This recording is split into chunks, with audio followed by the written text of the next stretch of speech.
गणपतराव खडसे पाटील साहेबांनी जे रूल 293 मध्ये चर्चा उपस्थित केली आहे ती माझ्या मत मांडण्यासाठी मी आपल्या समोर इकडे उभा आहे।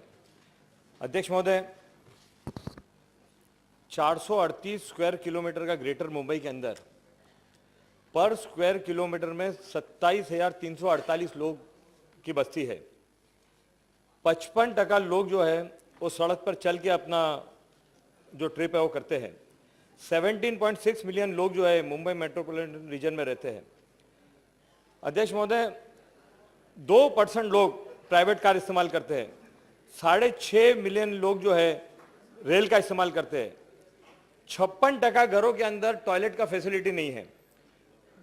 अध्यक्ष महोदय, 10 मिलियन लोग इस शहर में स्लम में रहते हैं और रोजाना 19 लोगों की ट्रांसपोर्ट के अंदर हत्या होती है।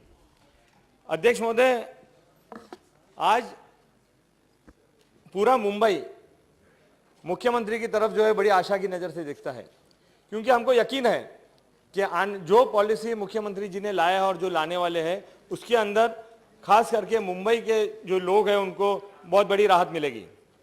अध्यक्ष महोदय, तकरीबन 19,000 डेवलप्ड बिल्डिंग मुंबई शहर के अंदर है। उसका रिपेयर का जिम्मेदारी जो सेज बिल्डिंग है वो माडा के पास है।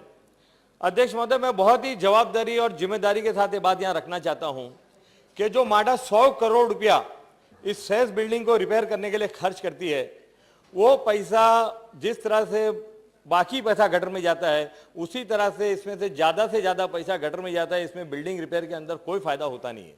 उसकी वजह क्या है कि 19,000 बिल्डिंग ये किधर डिलीवर्ड है, कौन सी डिलीवर्ड है, इसके लिए माडा के पास कोई मैकेनिज्म नहीं है। इतना स्टाफ ही नहीं है, इतने इंजीनियर ही नहीं है कि वो डिसाइड करे। एक एग्जांपल मैं इस हाउस के सामने रखना चाहता हूं।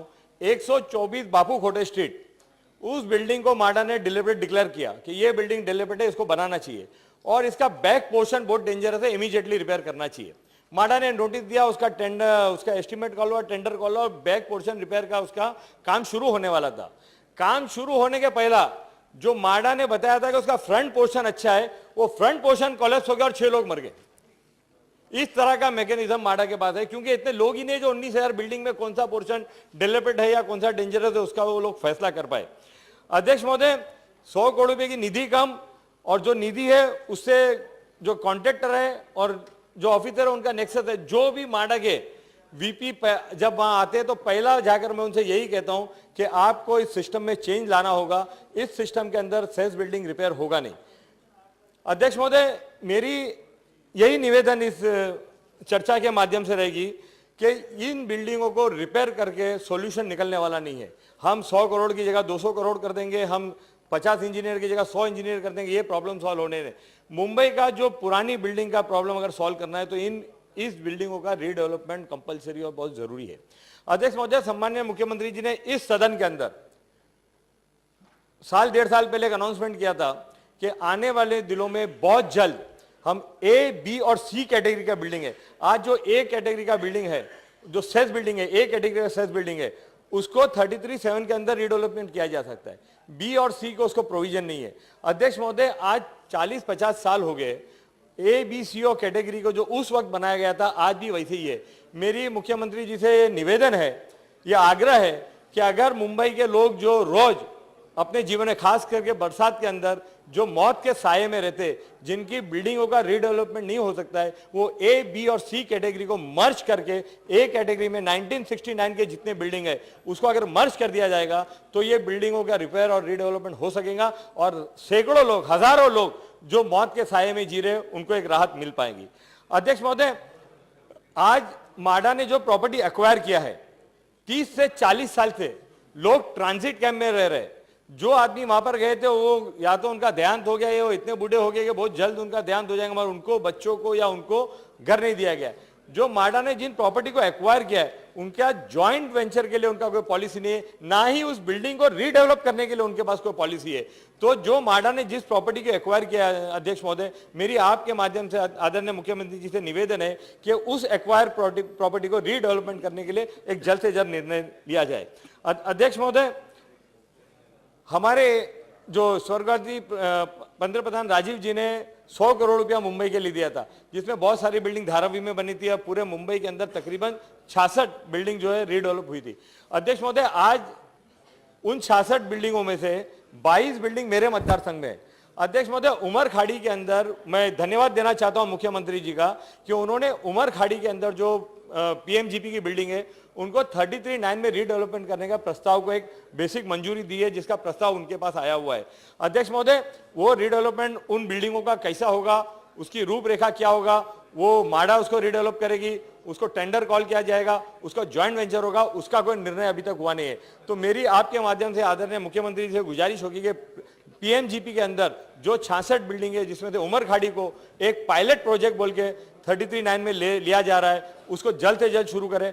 और जो दूसरी बिल्डिंग है जो छोटी छोटी है, जो 33/9 के अंदर रीडेवलप नहीं हो सकती है, जो 200 मीटर का प्लॉट है, जो 300 मीटर का प्लॉट है, जो 500 मीटर का प्लॉट है, वो सिर्फ और सिर्फ 33/7 में ही रीडेवलप हो सकती है। तो उसके लिए भी है बहुत जल्द उसका प्रावधान करना चाहिए।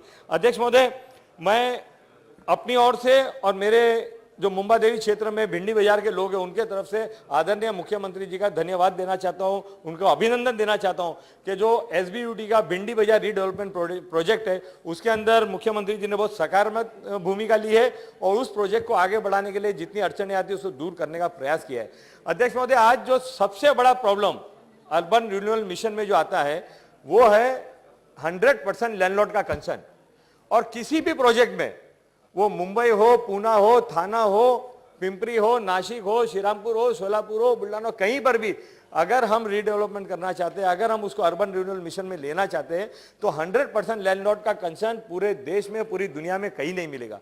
मेरा इस सुझाव वाले दिनों में एक नई पॉलिसी अर्बन रिन्यूअल मिशन को लेके, 33/9 को लेके, 33/7 को लेके, 33/10 को लेके एक पॉलिसी लाना चाहिए, जिसके अंदर जो लैंडलॉर्ड्स है, जिनकी जमीन है, उनको उसका स्टेक होल्डर बनाना चाहिए, ताकि वो लोग भी उस प्रोजेक्ट के अंदर आए। आज मेरा ऐसा सुझाव रहेगा कि अगर 25%, 25% ऑफ द अवेलेबल एफएसआई, जो एफएसआई मिलने वाली है 33/9 में या 33/7 में या 33/10 में, अगर उस लैंडलॉर्ड को दी जाती है तो जरूर वो लोग उसके अंदर हिस्सेदार बनेंगे, क्योंकि उनके जगह पर, उनकी प्रॉपर्टी के बदले में उनको वहां पर उनको जगह मिलेगी। अगर आज पैसे की बात है तो लोग प्रॉपर्टी बेचने को तैयार नहीं, उनके सेंटिमेंट जुड़े हुए हैं। अध्यक्ष महोदय, जब तक ऐसे निर्णय हम मुंबई के हित में लेंगे नहीं, मुंबई में रीडेवलपमेंट होगा नहीं और ये बिल्डिंग गिरती रहेंगी और लोग मरते रहेंगे। अध्यक्ष महोदय, धारावी रीडेवलपमेंट का सपना, अक्सर हम कहते हैं कि एशिया का सबसे बड़ा स्लम धारावी है और हम धारावी का रूपरेखा बदलना चाहते हैं। हम लोग वहाँ के लोगों को एक अच्छी जिंदगी देना चाहते हैं। जिस तरह से हमने शुरुआत की थी कि 120 फुट का घर माडा देगी, उसको 180 किया, 225 किया, 300 किया। आज के दौर में रीडेवलपमेंट के अंदर तकरीबन 350-400 फुट का घर लोगों को दिया जाता है। मगर धारावी के लोग, जिसको हमने 5 सेक्टर में बनाया, एक उसका सेक्टर हमने, सरकार ने निर्णय लिया है कि उसको माडा रीडेवलप करेगी। अध्यक्ष महोदय, धारावी का प्रोजेक्ट जो है ये हमारे लिए, गवर्नमेंट के लिए और मुंबई के लोगों के लिए एक चैलेंज का प्रोजेक्ट है। वो प्रोजेक्ट जल्द से जल्द शुरू होना चाहिए। मेरी आपके माध्यम से आदरणीय मुख्यमंत्री जी से गुजारिश रहेगी कि धारावी का एक जो, मैं ये कहने में भी हिचकिचाऊंगा नहीं कि एक बोल्ट है वहां पर मुंबई के नक्शे के ऊपर, उसको हमको बदलना है और उसको बदलने के लिए उस प्रोजेक्ट में तेजी लाना पड़ेगी। हमको ग्लोबल टेंडर करना है या हमको बाहर के लोगों को जो करना है, मगर उसके लिए जल्द लेना होगा, क्योंकि ये सपना हम बहुत दिनों से देख रहे हैं और उस सपने को पूरा करने के अंदर हमको तेजी लानी होगी। उसी तरह से अध्यक्ष महोदय, जो और भी सारे जो नॉन सेल्स एक बिल्डिंगें होती है मुंबई के अंदर, सबसे बड़ा मसला जो है सेल्स बिल्डिंग के लिए माडा उसकी जिम्मेदार है, मगर कुछ बिल्डिंग है नॉन सेल्स है जिसके मालिक रेंट कंट्रोल एक्ट के तहत जो उनको रेंट मिलता है, इसमें वो रीडेवलप नहीं कर सकते। तो अध्यक्ष महोदय, जो नॉन सेल्स बिल्डिंग है उसके ऊपर खास करके तवज्जो देनी चाहिए। अध्यक्ष महोदय, मुंबई के अंदर बार बार ये बात आती है कि थोड़ा सा भी बरसात गिरता है तो पानी भर जाता है। आज जेएनआरएम का सेंट्रल गवर्नमेंट से करोड़ों रुपए आने के बाद में भी ये काम होता नहीं। मेरा एक सजेशन इसमें यह रहेगा कि जो पैसा सेंट्रल गवर्नमेंट या स्टेट गवर्नमेंट मुंबई महानगर पालिका के साथ में मिलकर खर्च करता है, उस पर हमारा नियंत्रण होना चाहिए। हमको पता होना चाहिए, स्टेट गवर्नमेंट के जो ऑफिसर्स है वो उसको देखना चाहिए, ताकि जेएनआरएम का पैसा या स्टेट गवर्नमेंट का पैसा जो मुंबई महानगर पालिका खर्च करती है। अध्यक्ष महोदय, आज की तारीख में हम सब जानते हैं कि मुंबई महानगर पालिका से जो काम हो रहा है उसका स्टैंडर्ड उतना अच्छा नहीं है। उसके स्टैंडर्ड को कंट्रोल करना जरूरी है। करोड़ों रुपया, मिलियन ऑफ रुपया वहां खर्चा करने के बाद में परिस्थिति सुधर नहीं रही है। आज थोड़ा सा भी बारिश गिरता है तो पूरा मुंबई जो है बंद हो जाता है। तो आने वाले दिनों के अंदर इन प्रोजेक्टों को हाथ में लेके इसके अंदर तेजी लाना चाहिए। अध्यक्ष महोदय, जो मुंबई के अंदर जो दूसरी पीने की पानी की जो समस्या है, आज यहाँ बरसात गिरा नहीं कि कंटेमिनेट वाटर, दूषित पानी हर एक घर में चला जाता है पीने के लिए। मुंबई महानगर पालिका इस मुंबई के लोगों को एक ग्लास साफ पानी नहीं दे सकती है। अध्यक्ष महोदय, बड़ी अफसोस और बड़ी शर्म की बात है कि मुंबई महानगर पालिका के जो पीने का जो पानी, जो ड्रेनेज, जो पीने की पानी की पाइपलाइन और ड्रेनेज की पाइपलाइन जो है वो साथ में जाती है।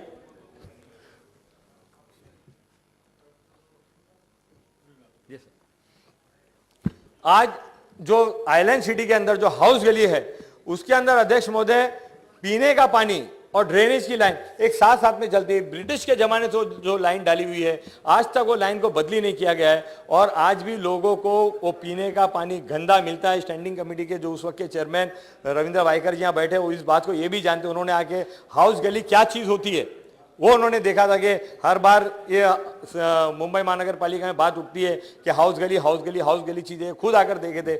मगर अफसोस की बात है कि वो यहाँ आमदार हो गए मगर वहाँ की हाउस गली वैसी की वैसी पड़ी हुई है और आज भी लोगों को पीने का साफ पानी नहीं मिलता है। मुझको यकीन है कि जो मुद्दे मैंने यहाँ पर रखा है उस पर आदरणीय मुख्यमंत्री जरूर विचार करेंगे और अपने उत्तर में उसका जवाब देंगे। जय हिंद, जय महाराष्ट्र।